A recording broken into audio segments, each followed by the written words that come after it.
Hello दोस्तों, आप सभी का स्वागत है आपके अपने चैनल पीसी फार्मा में। जी, हम लोग जो है सिलसिला शुरू किए थे एग्ज़ाम प्रिपरेशन का, जो कि इस समय हम लोग कवर कर रहे थे सब्जेक्ट फार्मास्यूटिकल माइक्रोबायोलॉजी, है ना, जिसमें फर्स्ट और सेकेंड वीडियो लेक्चर अपलोडेड है प्रॉपर प्लेलिस्ट बना के। आप लोग देख सकते हैं, डिस्क्रिप्शन में लिंक हम ऐड कर देंगे। ओके, तो चलिए तैयारी को अपने बूस्ट करते हैं। और आप लोग, मुझे पूरा यकीन है कि आप लोग पढ़ चुके हैं, अच्छे से पढ़ चुके हैं, क्योंकि डेट एक्सटेंड हुआ है ना। तो हम लोग क्या कर रहे हैं, इन वीडियोस में हम लोग रिवीजन कर रहे हैं प्रॉपर, ताकि एक बार जो भी अगर कुछ कन्फ्यूजन वगैरह है तो क्लियर हो जाए। और कुछ क्वेश्चन मैंने सेट किया है जो मोस्ट इंपॉर्टेंट है, वेरी वेरी मोस्ट इंपॉर्टेंट है, वो भी आपको प्रॉपर मिल जाए, है ना। तो यही सिलसिला फिर से शुरू करते हैं, और ये पार्ट 3 होने वाला है वीडियो लेक्चर। इसमें हम लोग यूनिट 3 के इंपॉर्टेंट क्वेश्चन और आंसर डिस्कस करने वाले हैं। तो चलिए बने रहिए, और लाइक से सब्सक्राइब वगैरह कर दीजिए, और कमेंट में आप लोग जरूर बताया करिए कि क्या था मैटर, कैसा था, आपको अच्छा लगा, मतलब पसंद समझ आया कि नहीं आया, है ना। तो बताया करिए आप लोग, और अपने क्लासमेट्स, फ्रेंड जो भी हैं उनके साथ भी शेयर करिए अपने इस चैनल पीसी फार्मा को। ओके ब्रदर, तो चलिए शुरू करते हैं। तो हम लोग यूनिट 3 में देखने वाले हैं कोलॉजी के। आप लोग सिलेबस लेके बैठा करिए, थोड़ा सा आप लोग टचअप कर पाएंगे कि हाँ क्या चीज़ें हैं, क्या मैटर है ना। ओके, चलिए तो देखिए, discuss morphology, classification and reproduction of fungi. ये क्वेश्चन पूछ सकता है 10 नंबर में भी और 7 नंबर में भी, ठीक है। और उसी को और करके, मतलब ये 3 क्वेश्चन और करके मैंने लिखा है, तो इन तीनों में से एक क्वेश्चन कंफर्म है एकदम। ओके, या फिर 2 भी आ सकते हैं, तो ध्यान से देखना है भैया। फिर दूसरा क्वेश्चन लिखा है, describe step involve in replication of virus. ये आता ही है 7 नंबर में, मैंने भी पेपर दिया था जब, तो आया था ये क्वेश्चन। फिर define virus and give method of cultivation of virus details. तो बहुत ईजी वे में, ये थोड़ा सा morphology of classification, reproduction of fungi, ये थोड़ा सा ट्रिकी है थोड़ा सा, लेकिन और सब क्वेश्चन जो है आसान है। ओके, फिर दूसरा क्वेश्चन है, या तीसरा क्वेश्चन, चौथा क्वेश्चन, और ऐसे 4 क्वेश्चन है प्रॉपरली यूनिट 3 का, और हम लोग इसको भी खत्म करते हैं डिस्कस करके। तो चलिए बने रहिए अंतिम तक, लास्ट मोमेंट तक वीडियो के। तो देखते हैं पहला क्वेश्चन क्या है, discuss morphology, classification, reproduction of fungi. तो इसको देख लेते हैं फटाफट भैया। और आप लोग स्पीड बढ़ा के भी देख सकते हैं और स्पीड घटा के भी वीडियो का देख सकते हैं। मैं पूर्णतः प्रयास करूंगा कि मैं ज़्यादा तेजी से कवर करूँ। ओके, तो देखिए फंगी क्या है, फंगी पहले समझ लेते हैं इंट्रोडक्शन में। ओके, 2 नंबर में पूछ भी सकता है। तो fungi are eukaryotic organism, it has a distinct nucleus and structure movement bound organelles. Fungi जो है यूकैरियोटिक ऑर्गेनिज्म है। और यूकैरियोटिक कौन है, हम भी यूकैरियोटिक ही हैं। जो मनुष्य होते हैं वो यूकैरियोटिक होते हैं। प्रोकैरियोटिक में बैक्टीरिया वगैरह आ जाते हैं, और यूकैरियोटिक यानी जिसमें ट्रू न्यूक्लियस पाए जाते हैं। तो फंगी भी यूकैरियोटिक में आता है। तो okay, has a distinct nucleus, इसमें भी सत्य, डिस्टिंक्ट का मतलब सत्य होता है, न्यूक्लियस पाया जाता है। और स्ट्रक्चर, मेम्ब्रेन एंड ऑर्गेनल्स, सब जो है ऑर्गेनल्स वगैरह जैसे हमारे सेल्स के पाए जाते हैं, वैसे ही इसमें भी पाया जाता है, इसलिए इसको यूकैरियोटिक ऑर्गेनिज्म बोलते हैं। तो थोड़ा सा ये चीज़ें आप लोग समझते रहिए। तो ऐसे प्रॉपर अब सेल्स आप जानते ही हैं, जैसे कि इसमें न्यूक्लियस होता है ना, इसमें न्यूक्लियाई होती है, फिर डीएनए, आरएनए, ये सब चीज़ें होती हैं, राइबोसोम होते हैं छोटे छोटे, है ना, ये सब चीज़ें आप जानते हैं। तो वैसे ही ऑर्गेनल्स फंगी में भी पाए जाते हैं। ओके, तो यही मैटर है, इसलिए इनको बुलाया था eukaryotic. Like endoplasmic reticulum, chloroplast, mitochondria, Golgi bodies, ये सब चीज़ें इसमें पाई जाती हैं। ओके ब्रदर, इसमें फिर लिखा है mycology is a branch dealing with the study of fungi. Mycology, mykes fungi को बोलते हैं, और लॉजी मतलब स्टडी करना। तो एक ऐसा ब्रांच है जिसमें हम फंगी के बारे में अध्ययन करते हैं। Okay, the word mycology comes from the Greek word mykes which means mustard, या फिर मशरूम। सॉरी, मस्टर्ड नहीं है, मशरूम है। ओके, थोड़ा सा ग्रीनिश है इसलिए पता नहीं चल रहा है हम लोगों को। ओके, तो मशरूम शब्द से ये आया है, तो इसलिए जो मशरूम भी होता है वो क्या होता है, फंगी ही होता है। ओके, लेकिन हाँ बेनिफिशियल है तो हम लोग यूज़ करते हैं as a food. Okay, father of mycology Heinrich हैं, ये सब चीज़ें आपको याद करने की जरूरत नहीं है, कोई मैटर नहीं है, ठीक है ना। तो okay, fungi are also a parasitic and found on the to growing on the animals and plant host. ठीक है, ये भी पैरासाइटिक होते हैं। पैरासाइट का मतलब जो जिस पे दूसरे पे डिपेंडेंट हो और उससे भोजन वगैरह लें और ग्रो करें। ओके, कैरेक्टर्स ऑफ फंगी, ये थोड़ा सा याद रखिए, आप लोग लिखेंगे तो बहुत अच्छा इफेक्ट पड़ेगा। Headline, characters of fungi. आखिर फंगी में क्या क्या कैरेक्टर्स होते हैं, जैसे मनुष्यों में क्या होता है, ये 2 पैरों पे चलेंगे, है ना, ये 2 आंखों से देखने का काम करते हैं, इनके शरीर पे बाल पाए जाते हैं। ओके, इनमें 2 किडनी होती है, ये सब कैरेक्टरिस्टिक है ना हमारे मनुष्य की। तो वैसे ही फंगी में क्या कैरेक्टरिस्टिक है, तो देखते हैं। Can be found in various place like air, water, basement, gardens, food, heterotrophics. ये जो है पाए जाते हैं, फाउंड मतलब पाया जाना, बहुत से स्थानों पे, जैसे कि हवाओं में पाए जा सकते हैं, पानी में पाए जा सकते हैं, बेसमेंट यानी कि जो हम लोग ज़मीन में देखते हैं, ज़मीन वमीन पे, गार्डन्स में जो बाग बगीचा होता है, और खाने पे भी ये पाए जा सकते हैं फंगी। आप देखते हैं खाने पे सफ़ेद सफ़ेद हो जाता है, और आपने गार्डन वगैरह में देखा है, काई जो बोलते हैं, ग्रीनिश हरा कलर का दिखता है, तो वो सब चीज़ें ये फंगी के अंतर्गत आते हैं। ओके, हेट्रोट्रॉपिक्स होते हैं, ये मतलब बहुत से स्थानों पे रह सकते हैं। कैन बी यूनिसेलुलर और मल्टीसेलुलर, ये यूनिसेलुलर भी होते हैं और मल्टीसेलुलर भी होते हैं। यूनिसेलुलर का मतलब होता है एक कोशिकीय और मल्टीसेलुलर बहुकोशिकीय। जैसे हम लोग का शरीर कैसा है, बहुकोशिकीय है भैया, ढेर सारी कोशिकाओं से मिलकर हम लोग का शरीर बना है। Okay, can be divided by sexually और एसेक्सुअली, इनको हम बांट सकते हैं सेक्सुअली और एसेक्सुअली में, यानी सेक्सुअली रिप्रोडक्शन भी होता है इसमें और एसेक्सुअली भी होता है। चौथा पॉइंट लिखा है cell wall containing chitin rigidity and support other polysaccharide. ठीक है ब्रदर, तो इसमें काइटिन पाया जाता है सेल वॉल में। सेल वॉल आप जानते हैं बाहरी परत जो होता है ना, सेल वॉल, इसको सेल वॉल बोलते हैं। तो ये काइटिन का बना होता है। ओके, ये न्यू पेन है थोड़ा सा इसलिए रगड़ के चल रहा है, ज़्यादा फ्रिक्शन कर रहा है। आप लोग पेपर में भी यूज्ड पेन लेके जाया करिए, कम से कम उससे 2 पेज तो लिख ही लिया करिए भैया, तो स्मूथ चलता है। ओके, तो ये मैटर है। और इसी में और करेक्टरिस्टिक ये 3-4 आप लोग याद रखिए। ढेर सारे प्लेसेस यानी वेरियस प्लेसेस पे ये रहते हैं, air, water, basement, gardens, food, unicellular, multicellular भी होते हैं, सेक्सुअली इनमें रिप्रोडक्शन होता है और इसका सेल वॉल काइटिन से बना होता है। ठीक है, अब आते हैं अपने क्वेश्चन पे main points. Morphology of fungi, fungi की मार्फोलॉजी क्या? मार्फोलॉजी का मतलब होता है ना बाहरी बनावट, बाहर से में देखने में, जैसे कि हमारा शरीर कैसा दिखता है बाहर से, यही 10 उंगलियां दिख जाती हैं ऐसे कोनाकार, ऐसे रॉड शेप में, ऐसे ये सब चीज़ें ना, ये मार्फोलॉजिकल आता है, बाहर से जो देखने में कैसा लग रहा है। तो वैसे ही फंगी का बाहरी सीन कैसा होता है, अपीयरेंस कैसा होता है, वो हमें बताना है। तो मार्फोलॉजी के हिसाब से morphology of fungi can be divided in 4 class, 4 class में बटे हुए हैं भैया। जैसे कि ईस्ट है, ईस्ट लाइक फंगी है, माउल्ट्स और फिलामेंट्स फंगी और डाइमॉर्फिक फंगी। तो ये 4 हैं, ईस्ट लाइक फंगी और माउल्ट्स और फिलामेंट उसी को बोल देते हैं। और चौथा आ जाता है आपका डाइमॉर्फिक फंगी। तो ये थोड़ा सा बहुत कॉमन चीज़ें हैं, आप पढ़ भी चुके हैं, मुझे यकीन है भैया, आप बस हम लोग दोहरा रहे हैं। तो कुछ चीज़ें जो है मैं सिंपली मैं भी बता देता हूँ। ईस्ट जो है, और जो नहीं पढ़े हैं तो उनके लिए तो बहुत ही वीडियो लेक्चर ये इंपॉर्टेंट होने वाला है, तो पूरा लास्ट तक एकदम देखिए भैया। ईस्ट जो है, yeast are unicellular organism and the shape of yeast cell spherical और एलिप्सॉइडल ओवल, जो बोलते हैं अलग अलग शब्द है, उसी का मतलब पर्यायवाची है, सिनोनिम्स आप जो बोलते हैं। The fungi is reproduced by asexually process called as budding. Yeast जो है ये यूनिसेलुलर होते हैं, एक कोशिकीय, मतलब एक ही कोशिका का पूरा बना होता है, बस बात खत्म। जैसे कि ये एक कोशिका है, इसी को हम ईस्ट बोल रहे हैं। ओके, चलिए, तो ये बात हो रही है। तो और इनका जो गोलाकार ये होते हैं, जैसे कि यहाँ पे आप स्ट्रक्चर में देख पा रहे हैं, और ये बर्डिंग के द्वारा एसेक्सुअली प्रोसेस से ये प्रोडक्शन करते हैं। एसेक्सुअल का मतलब जिसमें कि जाइगोट ना बने, है ना, फर्टिलाइजेशन ना हो, ये सब फर्टिलाइजेशन नहीं भैया, वो फर्टिलाइजेशन, हाँ वही, जो जैसे हम लोग फीमेल में क्या होता है, सेक्सुअल होता है, मेल फीमेल मिलके जो ह्यूमन में होता है ना, इसमें एसेक्सुअली की बात हो रही है।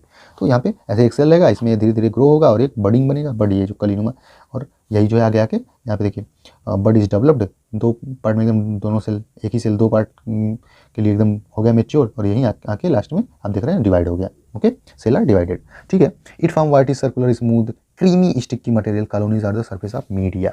ओके, ये जो ईस्ट होता है, खमीर जिसे बोलते हैं, ये सर्कुलर गोलाकार होते हैं, मुलायम होते हैं और क्रीम आप जानते हैं कैसा होता है, सेमी सॉलिड, स्टिक की चिपचिपा सा, और ये कॉलोनी बनाते हैं सरफेस पे। ओके, सफ़ेद सा भी देखने में ये होते हैं। They are aerobic but some yeast are anaerobic, ये एरोबिक भी होते हैं और एनारोबिक भी होते हैं। और एरोबिक और एनारोबिक आप लोग पढ़ चुके हैं बैक्टीरिया वाले पोर्शन में, बैक्टीरिया को जब ग्रोथ कराया जाता है। कमेंट में आप लोग जरूर बताइए एरोबिक और एनारोबिक में अंतर क्या है। ओके, चलिए, the optimum temperature for growth of east is 32 to 37 degree Celsius. इसका ग्रोथ करने के लिए टेम्परेचर कितना चाहिए, 32 से 37 डिग्री सेल्सियस चाहिए ईस्ट को, और ये प्रॉपर ग्रोथ करता है। यहीं पे जो इसका इथेनॉल प्रोडक्शन, इथेनॉल क्या होता है, जो अल्कोहल लोग पीते हैं, ड्रिंक करते हैं, ओके, ड्रिंकेबल जो है, उनको बनाने में ये ईस्ट की मदद होती है। बेकरी इंडस्ट्री, जो ये बिस्किट वगैरह, टोस्ट, ये सब बनाने में भी इनका यूज़ होता है, जैसे कि क्रिप्टोकोकस, ब्लास्टोमाइसेसिस और डर्मेटोटाइडिस, ये सब यूज होते हैं। तो ये था ईस्ट वाला पोर्शन। ईस्ट में क्या याद रखना है आपको, ओवल शेप्ड के होते हैं, क्रीमी ये देखने को मिलते हैं, वाइटिस होते हैं, सफ़ेद नुमा, है ना, और ये इनमें एसेक्सुअल रिप्रोडक्शन होता है। 3 पॉइंट आप याद रखिए बस, और कुछ नहीं। मार्फोलॉजी में हमें ओवल शेप क्या है इसका, ये मेन बता देना है। अब बस ये भी बता देते हैं, काम बन जाएगा। ओके, चलिए, अब आता है east like fungi. East like fungi यानी कि ईस्ट के ही तरीके से दिखने वाला ये फंगी है भैया। तो लिखा है they are similar to yeast but have pseudo hyphae, it means form long chain of budding then become dividing. अच्छा, ये भी ईस्ट के ही तरह से होते हैं, लेकिन इसमें स्यूडो हाइफी, ये क्या है भैया, इसका मतलब होता है कि long chain budding then become dividing. अच्छा, ये लंबा सा चेन बनाते हैं जब ये डिवाइड होते हैं, बडिंग करते हैं। बडिंग आपको बता ही दिए, एक सेल से दूसरा सेल निकल जाएगा ग्रोथ करते करते। They produce yeast like daughter cell by process of budding from pseudo hyphae. ठीक है भैया, ये ईस्ट की तरह ही डाटर, यानी डाटर सेल बोलते हैं जो मदर से निकल रही है जो भी सेल, ओके, तो फिर वो बडिंग करके सूडो हाइफी बनाती है। ये बातें होती हैं। तो इसमें जैसे एग्जांपल है कैंडिडा एल्बिकेंस। आप एग्जांपल याद रहे तो और अच्छी बात है, नहीं याद है तो कोई कन्फ्यूज़न नहीं है, बिल्कुल रिलैक्स एकदम, कोई ज़रूरत नहीं हो कि याद करेंगे तभी काम बनेगा। फिर इसी में तीसरा पॉइंट आता है माउल्ट्स और फिलामेंट्स फंगी। ठीक है भैया, माउल्ड या फिर फिलामेंट। फिलामेंट का मतलब होता है तंतु जैसे, है ना, फिलामेंट जैसे तंतु ऐसे निकला रहता है, सब धागे नुमा इधर उधर। लिखा है those fungi which form mycelia और हाइफी आर कॉल्ड माउल्ट्स और फिलामेंट्स फंगी। ठीक है भैया, ऐसे फंगी जो माइसेलिया बनाते हैं, हाइफी बनाते हैं, उन्हें हम माउल्ट्स या फिर फिलामेंट फंगी बोल देते हैं। The mould consist branching filaments thread like structure, बोला ना मैंने धागे नुमा, इसमें धागे नुमा स्ट्रक्चर पाया जाता है। तो ये हो गया इसका मार्फोलॉजी, कैसा दिखता है धागे नुमा, है ना। और ईस्ट लाइक फंगी कैसा होता है, स्यूडो हाइफी, यानी ढेर सारे चेन लाइक होते हैं। ओके, ये की पॉइंट है, आप याद रखिए कि इतना ही लिख देंगे काम बन जाएगा। एग्जैक्ट क्वेश्चन में है क्या कहानी, और थियरी पोर्शन तो लिखना अच्छी बात है, क्वेश्चन आपका जैसे पूछा है तो आंसर इफेक्टिव हो जाएगा, लेकिन की पॉइंट याद रखिए आप मेनली, और आप इधर उधर करके लिख सकते हैं। फिर लिखा है it contain multiple identical nucleus, it form foamy appearance of black, green, brown, orange, pink colony on the surface of media. Media यानी कि जिसपे ये उत्पन्न हुए हैं, जिसपे ये ग्रोथ कर पा रहे हैं, उस पर ये क्रीमी टाइप का भी दिखते हैं, ब्लैक ग्रीन भी दिखेंगे, ब्राउन भी दिखेंगे, ऑरेंज भी दिखेंगे, ये सब दिखते हैं ऐसे। अब देखे होंगे ऐसे, मैं कुछ फोटोज़ भी ऐड कर दूंगा वीडियो के बीच बीच में, आप ध्यान दीजिएगा। तो ऐसे रोएनुमा ऐसे ऐसे रहते हैं ऐसे, ये सब। ओके, चलिए यही भी लिखा है this aerobic and optimum temperature for growth 22 to 20 degree Celsius. इनको 28 है भाई, सॉरी ग्रीनिश कलर ना भाई, देखने में नहीं हो रहा है प्रॉपर। तो 22 से 28 डिग्री सेल्सियस इनको टेम्परेचर चाहिए रहता है। तो ये सब चीज़ें, इसमें पेंसिलियम नोटेटम आता है, एग्जाम्पल में आप देख सकते हैं पेंसिलियम नोटेटम है, एस्परजिलस नाइगर है। ओके, तो ये है सिस्टम इसका, आप लोग समझ पा रहे हैं, मार्फोलॉजी बताना है बस। देखिए ये यहाँ पे पोर्शन इसका बनाया गया माउल्ट्स और फिलामेंट का। ओके, फिर डाइमॉर्फिक फंगी आता है, इसमें क्या मार्फोलॉजी है भैया, इसका क्या स्ट्रक्चर होता है, कैसा बाहर से दिखने में लगता है।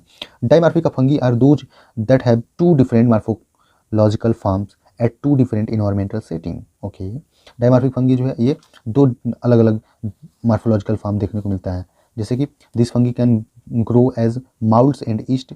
अच्छा, ये माउल्ड के भी तरह हो सकते हैं, ईस्ट की तरह, ईस्ट यानी कि गोलाकार भी हो सकते हैं, चैन नुमा, और माउल्ड कैसे थे, जो कि ब्रांचिंग लाइक ही होते थे। ओके, धागे नुमा, तो ये हो सकते हैं दोनों तरीके से। डाइमॉर्फिक, दो तरीके की इनकी मार्फोलॉजी होगी, बनावट होगी, ईस्ट की तरह भी और माउल्ड की तरह। ओके, तो यही बात हो रही है, बस इसमें याद रखिए आप लोग। और 37 डिग्री टेम्परेचर पर लगभग ये ग्रोथ करेंगे। आप ना ये ग्रोथ वाला पीरियड टेम्परेचर जो है लगभग जो है सब में लिख दिया करिए, 30 से 37 डिग्री सेल्सियस। ओके, या 35 से 37 डिग्री सेल्सियस तक ये ग्रो कर सकते हैं। बैक्टीरिया फंगी ये सब लगभग जो है यही रहता है, हम लोग के बॉडी टेम्परेचर पे ग्रोथ करते हैं ये सब, तभी तो हम लोग को बीमार कर देते हैं। हम लोग शरीर में आते हैं रहने के लिए कि चलेंगे इनके शरीर में रहेंगे, खाएंगे पिएंगे मस्त रहेंगे, लेकिन हमारे शरीर को तो दिक्कत हो जाती है ना भाई।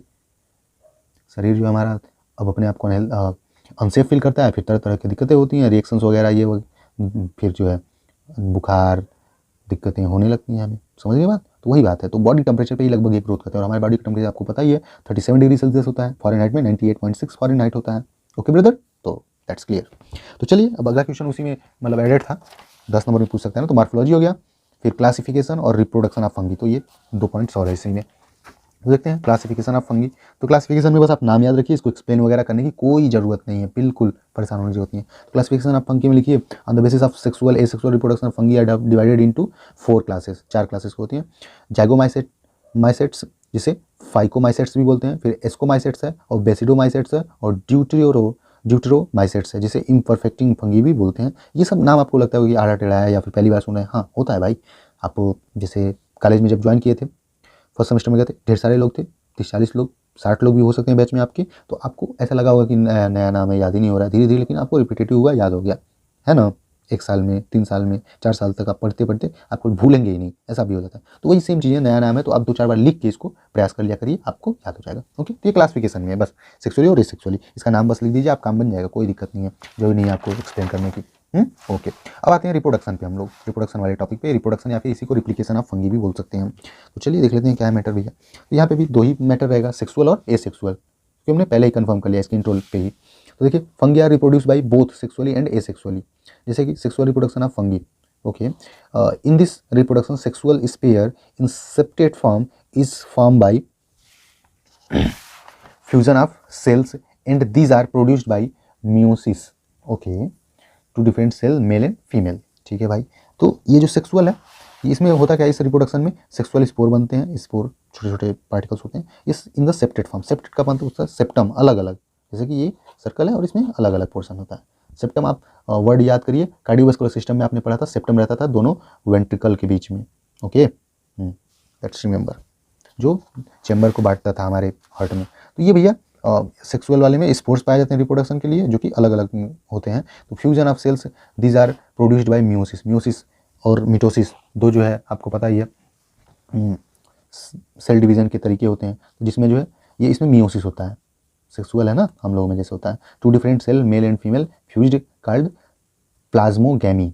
अच्छा, इसमें जो इस टाइप के जो फंगी होती हैं, इसमें मेल और फीमेल दो स्पोर्स आएंगे या फिर सेल्स आएंगे और आपस में फ्यूज हो जाएंगे, जुड़ जाएंगे, ओके, एक आया दूसरा आया तो ऐसे जुड़ गए आपस में, इसी को क्या बोल रहे हैं, प्लाज्मोगैमी।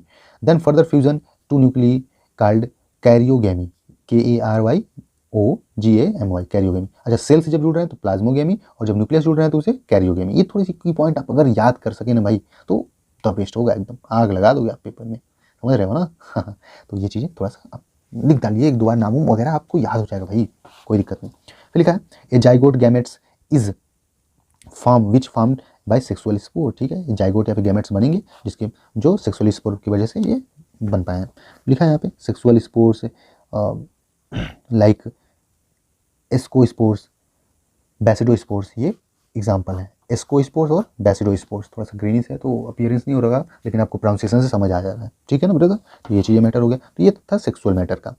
दो सेल्स जुड़ेंगे तो प्लाज्मोगेमी कंडीशन कहलाएगा, और जब न्यूक्लियस जुड़ेंगे तो उसे कैरियोगेमी कंडीशन कहेंगे हम, ओके। और मियोसिस सेल डिवीजन होता है, ये सब मैटर आप लिख देंगे, बात हो जाएगा कंप्लीट। फिर लिखा है सेक्सुअल रिप्रोडक्शन ऑफ फंगी, ठीक है भैया, ये सेक्सुअल कैसे होता है देखिए फंगी में। In this reproduction asexual spores are form produced by mitosis, mitosis, okay. तो ये मिटोसिस वाला यहाँ पे सेल डिवीजन होता है, जैसे कि वेजिटेटिव स्पोर्ट्स है, वेजिटेटिव स्पोर्ट्स, जैसे सब्जी वाला सिस्टम बता रहे हैं यहाँ पे वेजिटेटिव, ओके। थोड़ा सा हिंदी कभी कभी दिक्कत हो जाती है, आप लोग समझ सकते हैं। ब्लास्टोस्पोर्स इसमें होता है, अर्थ्रोस्पोर्स होता है, क्लेमाइडोस्पोर्स होता है, ओके। तो ये चीज़ें हैं इसमें, जैसे कि आप देख पा रहे हैं यहाँ पे बनाया गया है, ऐसे बडिंग टाइप का होगा सेल से और ये बड निकल जाएगा, बात खत्म। और यहाँ पे देखिए अर्थ्रोस्पोर्स का ये है, चेन लाइक है, यहाँ से ये निकला हुआ है और ये सेपरेट हो जाएगा तो एक और सेल बन जाएगा फंगी का। क्लेमाइडोस्पोर्स है, यहाँ पे देखिए जी, ऐसे चेन लाइक रहेगा और बीच बीच में ही ऐसे सेल का डिवीज़न हो सकता है, ओके। एराइल स्पोर्स, एराइल का मतलब होता है एराइल, साइड साइड की बात हो रही है, तो साइड साइड से ऐसे टूट टूट के निकल जाएंगे स्पोर्स और क्या होगा, नए सेल्स का फॉर्मेशन हो जाएगा। जैसे कि यहाँ पे वेजिटेटिव स्पोर, ब्लास्टोस्पोर्स के बारे में थोड़ा सा लिखा है, these are form by the budding form of the present cell as in yeast, यहाँ पे आपको इस सेक्शन में दिख रहा है ब्लास्टोस्पोर्स, ओके, ईस्ट की तरीके से ही होता है। और arthrospores these are form by the segmentation of hyphae, ठीक है भैया, ये बनते हैं सेगमेंटेशन, सेगमेंटेशन का मतलब टूटना, ये टूट टूट के बनते हैं, जैसे कि यहाँ पे स्ट्रक्चर में मैंने बताया अभी। फिर यहाँ पे आता है क्लेमाइडोस्पोर्स, यहाँ पे देखिए क्या मैटर है भाई, क्लेमाइडोस्पोर्स, यहाँ पे चीज़ें होती क्या है, they are thick walled resting spores developed by rounding up and thickening of hyphae. Hyphae क्या होता था, जो ब्रांच लाइक स्ट्रक्चर होते थे, तो यहाँ पे चीज़ें ऐसे ही हाइफी नुमा अलग अलग सेपरेट हो जाता है, ओके ब्रदर। चलिए देखते हैं यहाँ पे एराइल स्पोर्स, एराइल मतलब साइड वाला, थोड़ा सा है ना मैटर, प्रॉपर आप लिख देंगे काम बन जाएगा। Spores borne externally as side, वही मैंने बोला ना किनारे किनारे, एराइल का मतलब किनारे किनारे, तो किनारे किनारे से ऐसे टूट के निकल जाते हैं ये, ओके। और इसको कैनिडो स्पोर्ट्स भी बोलते हैं इसकी स्पोर्ट्स को।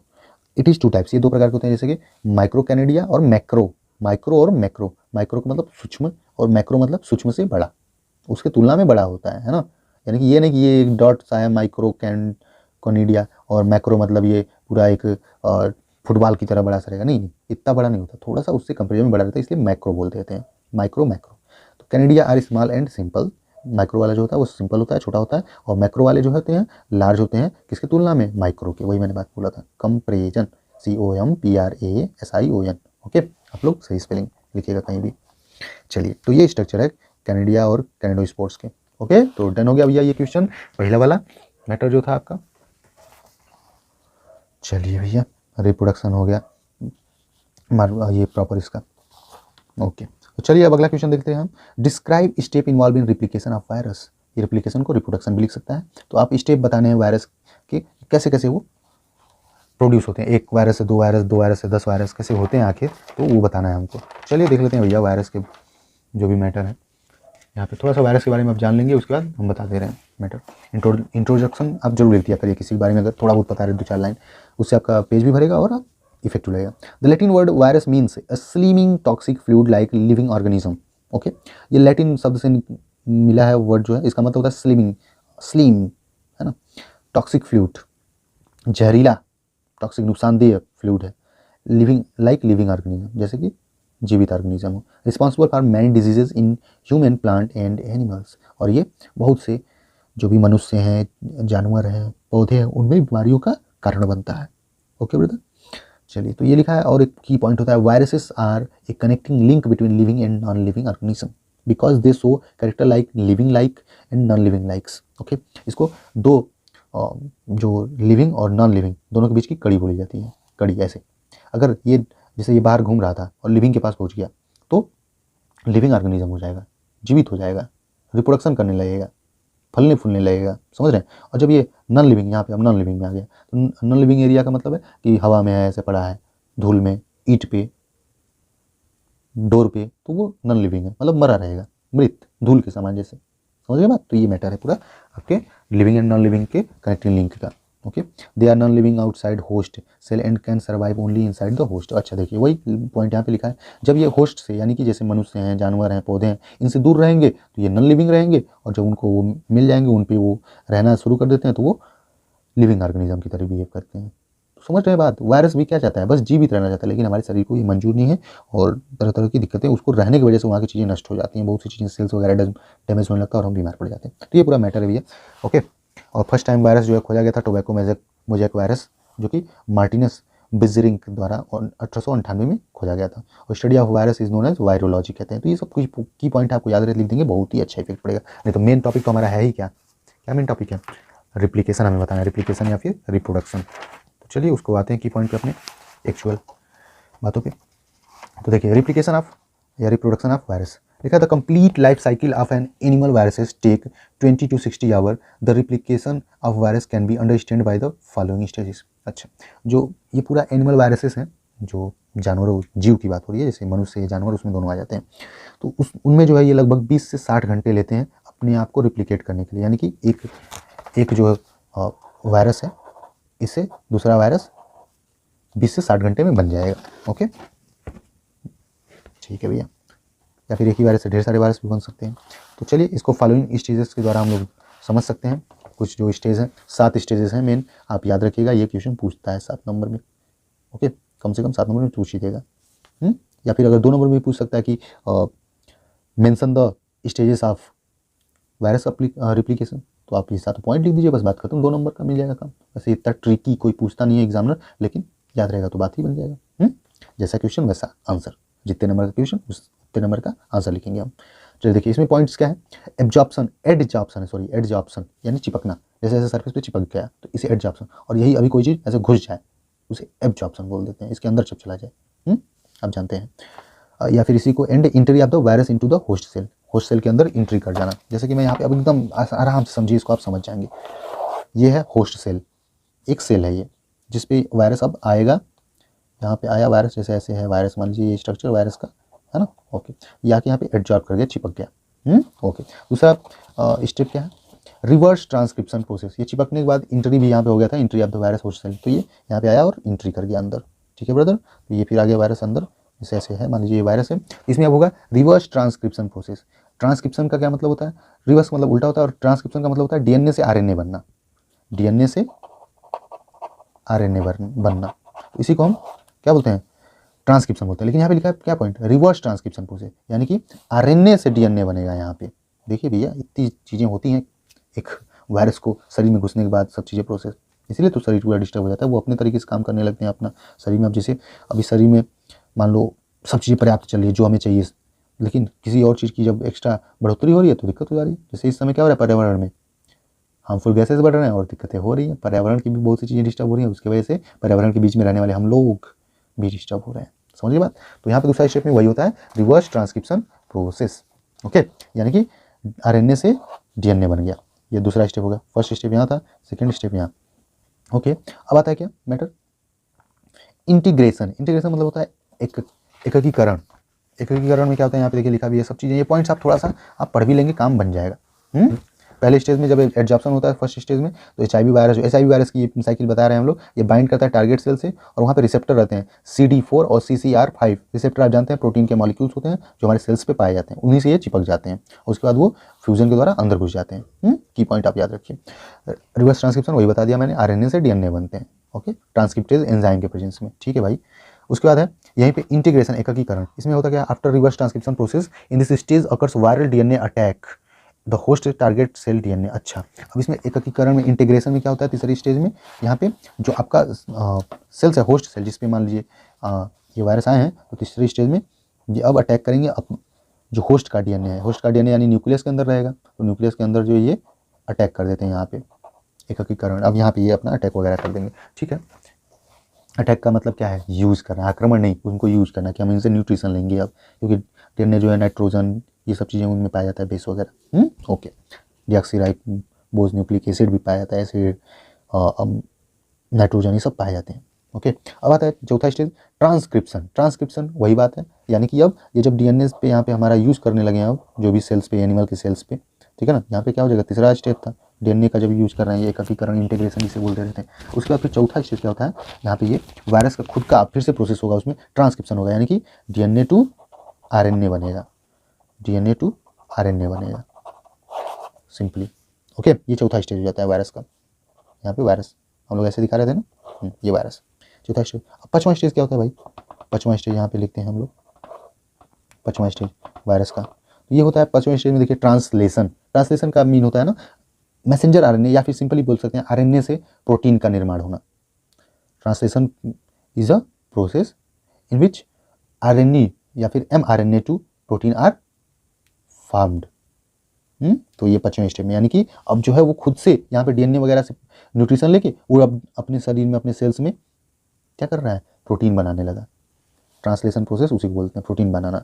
अब देखो बोले हैं ना हम लोग, अभी पढ़े थे कि जब वो शरीर में घुसता है तो वो लिविंग की तरह बिहेव करता है। लिविंग कैसे, सब प्रोसेस करने के बाद वो अपना खुद का प्रोटीन वगैरह बनाने लगता है, शरीर का संचालन करने लगता है हमारे सेल्स से पोषण ले लेके। ओके, तो यही बात होती है। अब छठवां क्वेश्चन क्या है, assembly of the progeny virus particle. Assembly का मतलब होता है इकट्ठा होना, बोलते हैं ना असेंबली में सब लोग इकट्ठा होंगे, समझ रहे हैं, असेंबली इकट्ठा होना। तो अब यहाँ पे जब ये प्रोटीन बनाना शुरू कर दिया, पाँचवें स्टेप में ट्रांसलेशन होने लगा, तो छठवें स्टेप में ये क्या करता है, यहाँ पे असेंबली, यहाँ पे ये ढेर सारे वायरस जो है अब इकट्ठा हो जाएंगे, ऐसे ढेर सारे वायरस यहाँ पे इकट्ठा हो जाएंगे। ओके, तो ये छठवां हो गया असेंबली। आप लोग की पॉइंट याद रखिए मेन। ओके, तो आप ऐसे this is the step after occurring from translation या आफ्टर ट्रांसलेशन, ऐसे आप लिख सकते हैं प्रॉपरली। ओके, चलिए सातवां में क्या होता है, release of virus particle from the cell and maturation.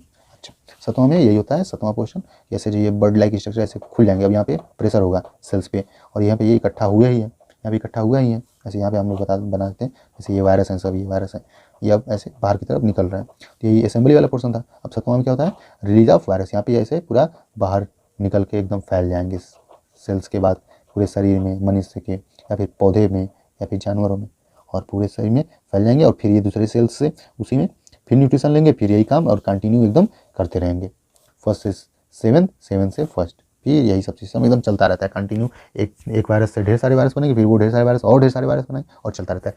7 step थे, कौन कौन से थे भैया, पहला एडजॉर्प्शन या adsorption and entry in the host cell, दूसरा था रिवर्स ट्रांसक्रिप्शन, तीसरा क्या था, इंटीग्रेशन। ओके, फिर चौथा क्या था, फिर से था ट्रांसक्रिप्शन। ओके, और उसके बाद क्या था, पांचवा में ट्रांसलेशन जिसमें प्रोटीन बनता था, और फिर छठवां आता था, ये हम लोगों ने लिखा है ना, छठवां में क्या होता था, असेंबली ऑफ वायरस।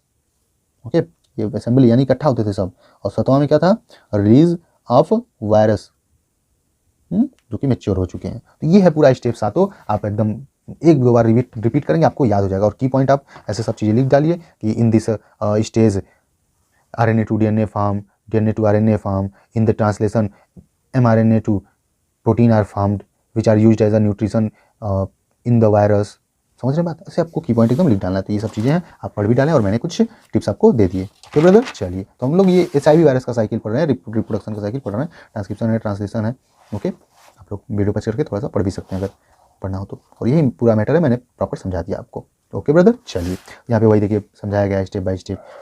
ओके, ये सेल्स है, आप बड़ा सा ऐसे सेल्स बनाइएगा, ऐसे आप पेज बना के एकदम बढ़िया से ऐसे, और स्टेप बाय स्टेप ऐसे जैसे मैंने अभी समझाया ना, ऐसे आप दिखा दीजिएगा। फर्स्ट स्टेज और यहीं पे नाम लिख दीजिएगा, एड द ऑप्शन और इंट्री ऐसे बना दीजिएगा, ऐसे पूरा एक पेज में एकदम समझा दीजिएगा बड़ा सा बना के।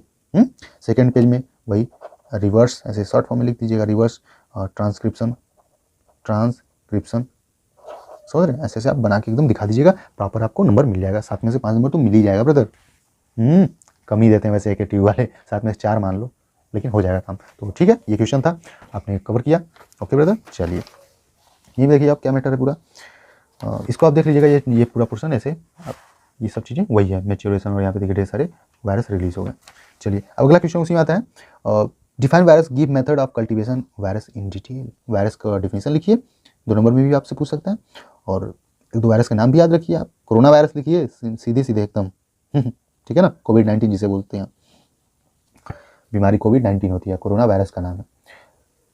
उसके बाद है गिव मेथड ऑफ कल्टीवेशन। अब इसको हम लोग कल्टीवेशन यानी कि इसको उपजाते कैसे हैं, जैसे एक वायरस से ढेर सारे वायरस हम लोग कैसे पैदा करते हैं, वैसे तो वो अपने आप हो ही रहे हैं, लेकिन हमको कभी ज़रूरत होता है, जैसे कि वैक्सीन बनाने में भी वायरस की नीड है हमें, क्योंकि वैक्सीन क्या होता है, आप लोगों को पढ़ाया गया है।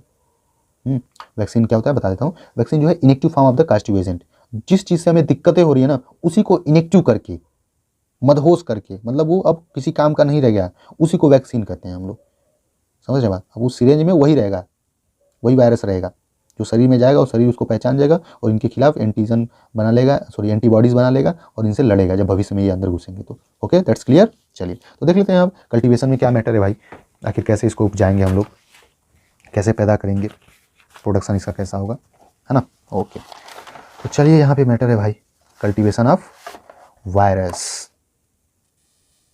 हाँ, तो बहुत सिंपल है, अगर पेपर में पूछता है 7 नंबर या 10 नंबर में, तो आप बकायदे एकदम लिख दीजिएगा, कोई दिक्कत नहीं।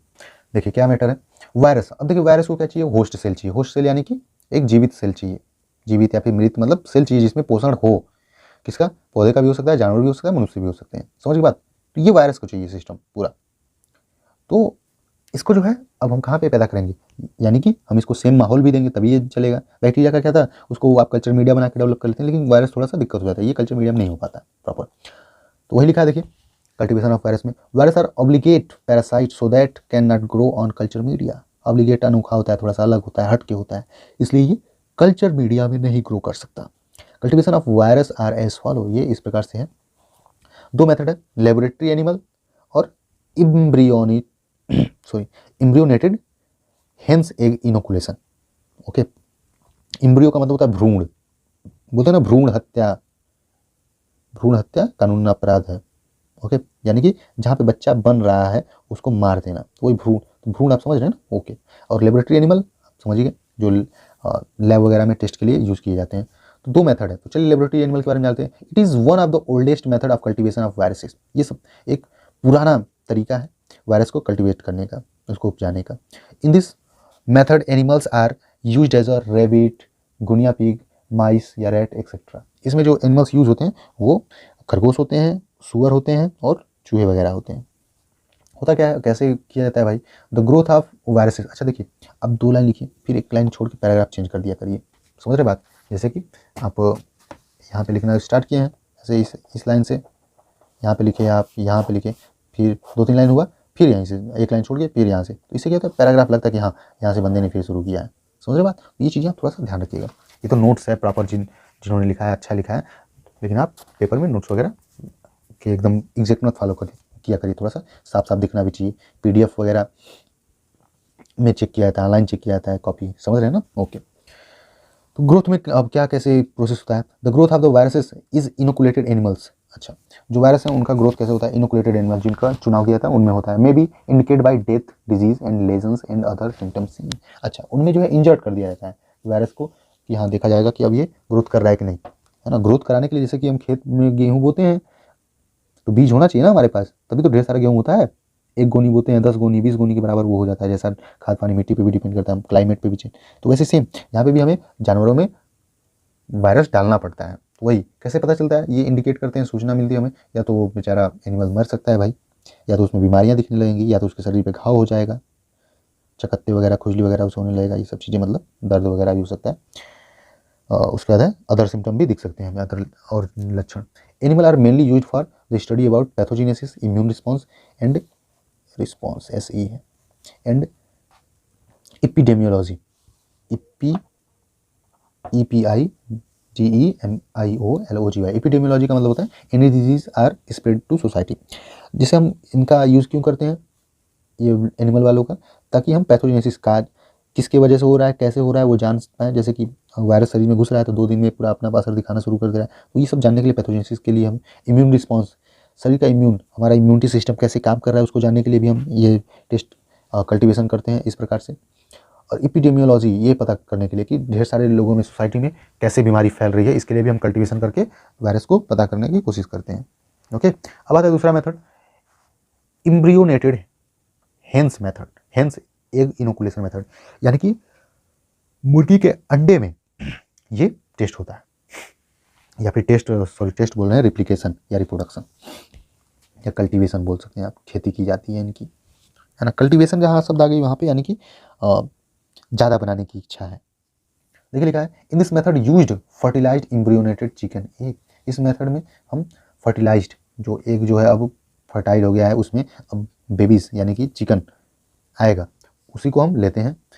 Chicken egg is one of the convenient procedure for cultivation. ठीक है, ये एक बहुत सुविधाजनक कल्टिवेशन तकनीक है, प्रोसीजर है। Firstly we take egg chicken या चिकन एग, मतलब हम एक मुर्गी का अंडा लेते हैं।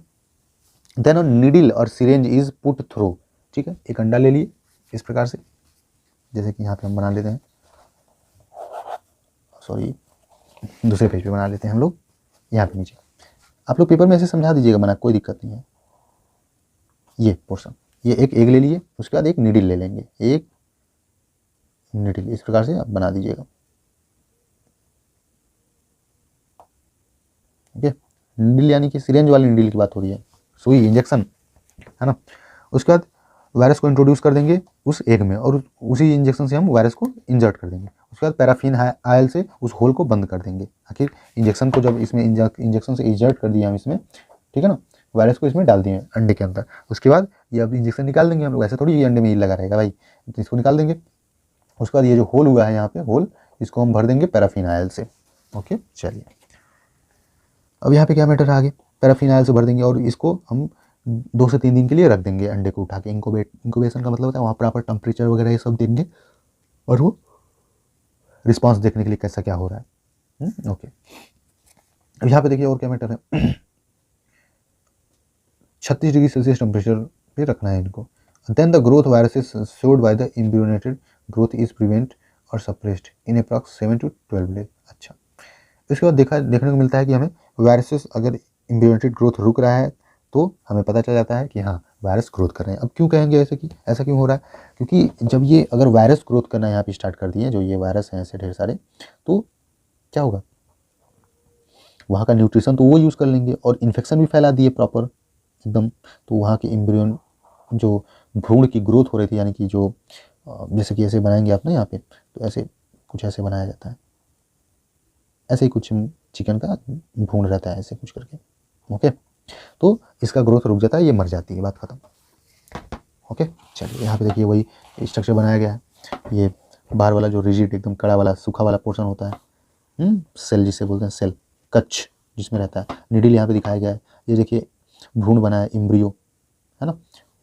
यॉक सैक यहाँ पे येलोइश वाला पोर्शन है, जो एयर स्पेस, थोड़ा सा अंडे में जो स्पेस आप जरूर देखे होंगे, बॉयल वगैरह करते हैं जो भी खाए होंगे लोग, तो आप देखे होंगे कि अंडा जो है उबलता है तो उसको फोड़ने पे हल्का सा एक जगह पे खाली स्पेस आता है, तो वो एयर स्पेस रहता है।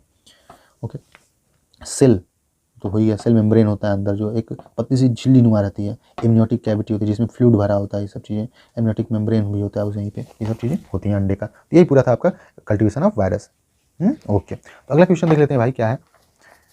अगला क्वेश्चन अब आता है, what are the factor influencing disinfection, antiseptic and their evaluation. अच्छा, कौन से ऐसे फैक्टर्स हैं, कारक हैं जो इन्फ्लुएंस कर रहे हैं डिसइंफेक्टेंट, एंटीसेप्टिक को, ओके, और उसके जांच को भी। समझ रहे बात, जैसे कि हम लोग पढ़ना चाहते हैं पेपर में, लेकिन इस समय क्या हो रहा है, ढेर सारी शादियां हैं, लगन चल रहा है, सीधे सीधे बोलते हैं लगन चल रहा है भाई। तो उसमें क्या है, अब डीजे बज रहे हैं, कभी साउंड है, कभी कुछ है, और हमारा ह्यूमन नेचर है कि जो चीज़ें हम सुनते हैं या फिर जिस चीज़ से हमें अट्रैक्ट हो, ढेर सारे लोग कर रहे हैं तो उससे हम अट्रैक्ट भी होते हैं और डिस्टर्बेंस भी होता है कहीं ना कहीं, हमें भी बारात जाने का मन कर सकता है। ये क्या है?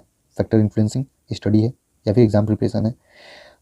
नॉइस ऑफ द साउंड, जो साउंड वगैरह बज रहे हैं उसके शोर से भी हमें एग्जाम प्रिपरेशन में दिक्कत हो रही है। तो इसे सेम हमें ये बताना है कि हमें डिसइंफेक्शन यानी कि डिसइंफेक्शन एक प्रोसेस होता है जिसमें हम जो भी बैक्टीरिया वायरस फंगी है इनको किल कर देते हैं। या एंटीसेप्टिक भी आप जानते हैं शरीर पे यूज होता है, जो जैसे सिप्लाडीन आपने बहुत नाम सुना होगा, सुफ्रामाइसिन सुना होगा, ये लगाया जाता है कटे वटे पे, यहाँ पे वायरस वगैरह या फिर बैक्टीरिया वगैरह ग्रोथ ना कर पाए, ठीक है ना। तो इन सब को क्या आखिर प्रभावित करता है, तो उसी को बताना है आपको।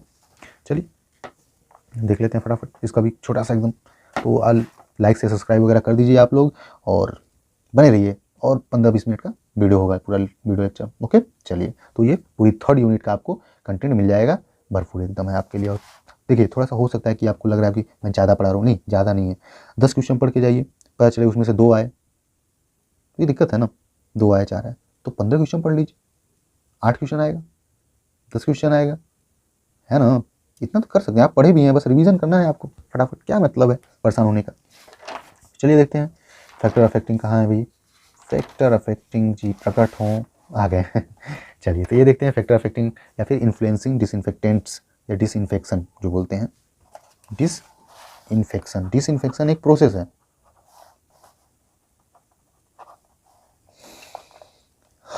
फैक्शन और डिसइंफेक्टेंट एक एजेंट है, केमिकल है जिसके द्वारा हम किल करते हैं।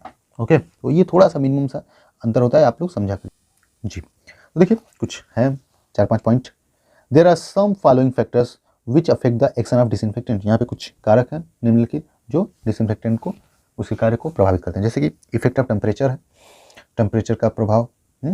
ओके, इफेक्ट ऑफ पीएच आप जानते हैं एसिडिक और बेसिक जो स्केल एक बना है ना, 1 से 0 से 14 तक जो बोलते हैं, या फिर 1 से 14 तक, तो उसका भी इफेक्ट है। इफेक्ट ऑफ डाइल्यूशन का भी इफेक्ट है। डाइल्यूशन क्या होता है? डाइल्यूट कर देना, कि जैसे कोई 10 ml रखा है उसी में 20 ml और पानी डाल दो, वो 30 ml होगा, लेकिन वो जो 10 ml का था प्रभाव अब वो 30 ml में थोड़ी कर पाएगा। अब 30 ml घोलने के बाद, जैसे कि ये पोर्शन है, ओके, यहाँ पे जैसे एक ट्यूब है चाहे ढक्कन है जो भी ये बोल सकते हैं, इसमें 10 ml रखा गया था, अब इसी में पानी डाल दिया आप, ठीक है ना, अब ये 30 ml हो गया, तो अब इसमें से इसको 3 जगह हम रख सकते हैं ना 10-10 ml, तो क्या अब जितना प्रभावी ये 10 ml पहले था फ्रेश वाला, उतना अब तीनों में मिक्स हो गया, उतना ही प्रभावी रहेगा नहीं ना। जैसे कि आप चीनी डालते हो, 1 गिलास चीनी में 1 गिलास पानी में आपने 100 ग्राम चीनी डाला था, अब उसी को 3 गिलास पानी डाल दिए, तो क्या होगा? चीनी का इफेक्ट कम हो जाएगा ना, तो वही डाइल्यूशन होता है। वैसे सेम टेम्परेचर इफेक्ट, यानी कि जैसे कि आपने देखा होगा जैसे लिखा रहता है हर चीज़ों पे कि store in dark and cool place, ये सब वार्निंग दिया रहता है। तो जैसे कि फिनाल ही मान लीजिए आप, फिनाल भी तो वही काम करता है, डिसइंफेक्टेंट का ही, डिसइंफेक्शन माइक्रोब्स वगैरह को किल करने के लिए तो यूज़ किया जाता है। ओके, तो उसको आप टेम्परेचर में ज़्यादा रख देंगे तो वो क्या होगा? ख़राब हो जाएगा, वो काम लायक नहीं रह जाएगा। तो वही तो टेम्परेचर इफेक्ट कर रहा है। फर्स्ट पॉइंट टेम्परेचर, ओके, ये हो गया। दूसरा पॉइंट पीएच, एसिडिक और बेसिक रहेगा तो ये दिक्कत है। तो जैसे कि हम एसिडिक रहेगा तो मार रहा है वो जो है माइक्रोब्स को, और हम उसको ऐसा कुछ रखे या फिर कुछ चेंजेस हुआ, वो एल्कलाइन नेचर का हो गया, है ना, तो दिक्कत, तो ये प्रभावित हो गया। इफेक्ट ऑफ डाइल्यूशन मैंने बता ही दिया आपको। इफेक्ट ऑफ सरफेस एक्टिविटी, तीसरा था डाइल्यूशन वाला, है ना। ये सब पॉइंट्स याद रखा करिए, और आप लोग थोड़ा सा इधर उधर करके लिख देंगे, कोई बात नहीं है, हेडलाइन एकदम एग्जैक्ट लिखा करिए। ओके चलिए, तो ये कोई सीक्वेंस नहीं, आप पहले भी लिख सकते हैं बाद में लिख सकते हैं। चौथा है क्या? इफेक्ट ऑफ सरफेस एक्टिविटी यानी कि सरफेस कितना ज़्यादा है। जैसे कि अब एक रूम को बैक्टीरिया वगैरह को किल करना है तो ठीक है, अच्छी बात है, अब उसी में सरफेस एक्टिविटी भी बढ़ जा रहा है, जैसे कि तो 2 रूम करना है और उसमें कुछ सहायता भी लेनी है कुछ चीज़ों को, जैसे कुछ मिक्स करना है। जैसे कि आप फिनाल को ही पानी में मिक्स करते हैं तो पानी की जगह पे झाग में मिक्स करिए ना, साबुन उबुन में, और अच्छा इफेक्ट देता है, क्योंकि झाग जो है क्या होता है, सस्पेंड करके रखता है कुछ मॉलिक्यूल को, तो वो जब आप पोछा जाएंगे तो वहाँ पे चिपकेगा थोड़ा सा ज़्यादा, समझ रहे हैं, तो वही सरफेस एक्टिविटी बोल रहा है वो। ओके, सरफेस एक्टिविटी कम रहेगा तो कम इफेक्ट देगा, सरफेस एक्टिविटी ज़्यादा रहेगा तो ज़्यादा इफेक्ट देगा। फिर लिखा है इफेक्ट ऑफ इंटरफेयरिंग एजेंट, कौन से ऐसे एजेंट्स वगैरह हैं जो इंटरफेयर करें, जैसे कि आप यूज करने गए, वहाँ पे पहले से कुछ गिरा था ऐसा तेल ओल, वो काम ही नहीं करेगा, आप वहाँ की बैक्टीरिया वगैरह किल ही नहीं करेंगी, दिक्कत है। ये सब पॉइंट्स हैं। ओके, इंटरफेयर का मतलब होता है हस्तक्षेप करना। जैसे मैं ये पढ़ा रहा हूँ और बार बार इसी में कोई फ़ोन कर दे, मैं फ़ोन म्यूट ना किया रहूँ, चाहे जो भी कैमरा का साधन है उसको हिल जाए बार बार, ये सब क्या है, अफेक्टिंग है, हस्तक्षेप होना, कोई आके मुझे सुनिए सुनिए चिल्लाने लगे, तो ये सब इंटरफेयरिंग वाला सिस्टम है। ये देखिए यही सिस्टम है sir, effect of temperature, effect of pH, effect of dilution, है ना, समझ गए आपकी पॉइंट, और आप लिख सकते हैं, आपको लिखना जरूर है, ये सब मैटर है प्रॉपर। ओके, आप पढ़ करके इसको पढ़ सकते हैं। चलिए इसी में अगला क्वेश्चन देख लेते हैं, अब क्या है मैटर भाई। Right the classification mode of action of disinfectant. अब डिसइंफेक्टेंट जो केमिकल है, जो भी मतलब एक दवाई है, चाहे कुछ भी बोल सकते हैं आप, those agent which are used to kill or prevent the growth of microbes is known as disinfectant। और डिसइंफेक्टेंट और एंटीसेप्टिक में डिफरेंस पूछ देता है 2 नंबर में बेसिकली, तो ये थोड़ा सा आप याद रखिए। वैसे मैं 2 नंबर वाला क्वेश्चन भी दे दूंगा आपको एक आध दिन में। तो डिसइंफेक्टेंट क्या है भाई, डिसइंफेक्टेंट ये नॉन लिविंग पे यूज होता है। जैसे कि फिनाइल किस पे यूज होता है, फर्श पे यूज होगा, पोछा मारने का काम आता है ना। तो वो disinfectant are those agent which are used on the non living organism. और एंटीसेप्टिक क्या होता है, वो लिविंग ऑर्गेनिज्म पे यूज होता है। जैसे एंटीसेप्टिक मैंने बताया था, सिप्लाडिन जो हम ब्राउनिश कलर का दिखने को रहता है, चिपचिपा सा लगाते हैं, वो लिक्विड फॉर्म में भी आता है, वो एंटीसेप्टिक है जो लिविंग ऑर्गेनिज्म पे यूज हो, और डिसइंफेक्टेंट नॉन लिविंग पे यूज होता है। तो ये बेसिक डिफरेंस है इसका, तो आप लोग याद रखेंगे, 2 नंबर में भी पूछता भी है। चलिए तो ये देख लेते हैं भैया, क्लासिफिकेशन और mode of action of disinfectant. चलिए तो देख लेते हैं ब्रदर, कहाँ गया, इधर है, देखिए ये रहा, classification and mode of action of disinfectant. Disinfectant क्या है भाई, डिसइंफेक्टेंट आर में anti microbial agent, anti microbial, microbes के खिलाफ जो काम करे, यानी माइक्रोब जीना चाहते हैं और ये मार देगा उनको। तो applied on non living object, देखिए लिखा हुआ है नॉन लिविंग ऑब्जेक्ट्स पे यूज होता है। Destroying the microorganism and process is known as disinfection, disinfection. Okay, ऐसी प्रोसेस जिसके द्वारा हम माइक्रोब्स को किल कर रहे हैं उसे डिसइंफेक्शन बोल रहे हैं। ये नॉन लिविंग थिंग की बात हो रही है, जैसे कि हॉस्पिटल में देखें हम, पेट धुला जाएगा, उस पोछा लगेगा, फिनाइल गिराया जाएगा, सब चीज़ें हैं ना, तो वो डिसइंफेक्शन आ जाता है, जिसपे निर्जीव पे जो चीज़ें यूज हो रही हैं। Okay, it is not necessary that it kill all microorganism but reducing them to a level acceptable for the defined purpose। अच्छा, ये जरूरी नहीं है कि ये डिसइंफेक्टेंट्स जो होती हैं ये किल ही करे माइक्रो ऑर्गेनिज्म को पूरी तरीके से। ये कभी कभी क्या करते हैं, उनको जैसे 100 थे तो उनको 100 के 100 ना मार के 90 मार देगा, तो 10 से कोई नुकसान नहीं पहुंचता है हमें, तो वही एक्सेप्टेबल लेवल तक भी कम से कम कर देते हैं उनको कभी कभी, वही बात हो रही है। जिसकी वजह से ऐसा मतलब एक्सेप्टेबल लेवल का मतलब क्या है कि जिससे हमें नुकसान ना हो, उसके रहने या ना रहने से कोई फर्क नहीं पड़े, वही बात हो रही है, ठीक है। और डिसइंफेक्टेंट यूजुअली बैक्टीरिसाइडल डिसइंफेक्टेंट जो है अधिकतर यही होता है कि वो बैक्टीरिया को किल कर देते हैं। ओके, और कभी कभी जो है ऐसा हो सकता है बाई चांस ओकेजनली जो है बैक्टीरियोस्टैटिक भी हो सकते हैं, ये बैक्टीरिया के ग्रोथ को रोके। ओके, अब लिखा है यहाँ पे in ideal disinfectant should have the following properties. अच्छा, एक जो अच्छा डिसइंफेक्टेंट होता है उसमें इतनी क्वालिटीज होती हैं, जैसे कि गुड होती हैं। ब्रॉड स्पेक्ट्रम का मतलब होता है, स्पेक्ट्रम मतलब बड़े पैमाने पे, ब्रॉड मतलब बड़े, तो बड़े पैमाने पे यानी कि जो मिले उनको सबको मार देगा। आप आइए, आपको भी मार देंगे, मतलब बैक्टीरिया की बात हो रही है, बैक्टीरिया अलग अलग भी होती हैं, है ना, gram positive gram negative. Okay, तो ये सब चीज़ें हैं। नॉन टॉक्सिक, ये बहुत जहरीला नहीं होना चाहिए, जैसे हम ही यूज़ कर रहे हैं, हम ही अब यहाँ पे पोछा लगा रहे हैं और हम ही को पता चले हमारा सेल्स मरने लगे, तो ऐसा नहीं होना चाहिए। ऑर्डरलेस होना चाहिए, बहुत दुर्गंध नहीं आना चाहिए इसमें। ओके, फिर इकोनॉमिकल, सस्ता भी थोड़ा होना चाहिए, ईजी टू यूज़, आसानी से यूज़ करने लायक होना चाहिए, स्टेबल ऑन स्टोरेज, और आसानी से रखने लायक भी होना चाहिए। चलिए ब्रदर, तो ये था थोड़ा सा इंट्रो लेवल। अब क्लासिफिकेशन देख लेते हैं। क्लासिफिकेशन में वही बताना है कि कितने टाइप के होते हैं। तो जैसे कि यहाँ पे लिखा है, chemical agent are most commonly used as a disinfectant, this chemical agent are classified as follow. ये इस प्रकार से हैं, जैसे एसिड एंड एल्कली होता है, हेलोजेंस होता है, इसको आप ऐसे चार्ट बना के भी लिख सकते हैं प्रॉपर, या फिर ऐसे नंबरिंग करके लिख सकते हैं, क्लासिफिकेशन हेडिंग देखिए। हेलोजन में आते हैं आपके आयोडीन, ब्रोमीन, ये सब चीज़ें आते हैं, क्लोरीन। हैवी मेटल्स में जैसे कि मर्क्यूरिक है, मरकरी, ये सब चीज़ें आते हैं हैवी मेटल्स में। ओके, लेड आते हैं, इनकी वजह से कैसे किल किया जाता है इनको। Phenol and its derivative, phenol और फिनाल के जो भी फिनाल से रिएक्शन करके और भी जो कंपाउंड बनने हैं जिसमें फिनोलिक रिंग वगैरह रहेगी, तो उसके बारे में। अल्कोहल, सर आप जानते हैं आप इसका, जैसे कि आपने सुना होगा सैनिटाइजर बहुत लोग पी जाते थे कोरोना काल में, क्योंकि सैनिटाइजर में भी अल्कोहल मिलाया जाता है ताकि वो स्प्रे कर दिया जाए कहीं पे, चाहे हाथ पे भी बहुत बार यूज होता था, हाथ पे लगाते हैं, मेनली हाथ पे लगाते थे हम लोग, ताकि वहाँ के माइक्रोब्स किल हो जाए। ओके, एल्डिहाइड ग्रुप, फार्मेल्डिहाइड आता है इसमें, फ्यूमिगेशन करने के लिए बोलते हैं। फ्यूमिगेशन, फ्यूम मतलब होता है भाप निकलना या फिर झाग जैसे निकलना, तो फ्यूम पार्टिकल्स रहते हैं उसमें धुआं जैसे होता है, फोम फ्यूम, है ना। वो मशीन आती है, उसमें आप फॉर्मेल्डिहाइड डालेंगे और उसमें से इलेक्ट्रिक हीट निकलेगा, और मतलब हीट होगा, वो लिक्विड जो फॉर्मेल्डिहाइड रहेगी, और एक भाप बन के एकदम उड़ेगा, वो धुआं धुआं हो जाएगा, और वहाँ की चीज़ें रूम वगैरह स्टेराइल हो जाएगी पूरी। एल्डिहाइड हो गया, डाइज जैसे कलर आता है, अभी हम लोग पढ़े थे मेथिलीन ब्लू, ये सब चीज़ें थी। डिटर्जेंट एंड सॉप्स, जो सर्फ और साबुन होते हैं उसके वजह से भी हम कर सकते हैं डिसइंफेक्शन। क्वाटरनरी अमोनियम कंपाउंड, ठीक है ना, अमोनिया कंपाउंड की वजह से भी हम किल कर सकते हैं। तो वही देखिए थोड़ी थोड़ी चीज़ें लिखी है, आप एल्कली के बारे में लिख दीजिए, it is a very useful, क्योंकि वहाँ पे लिखा भी था ना, मोड ऑफ एक्शन भी बताना है इसका, कैसे ये काम करता है। वही चीज़ है, एसिड है वो हाइड्रोजन आयन उसमें रहता है, उसकी वजह से वो किल कर देता है, और जो एल्कली है वो OH आयन,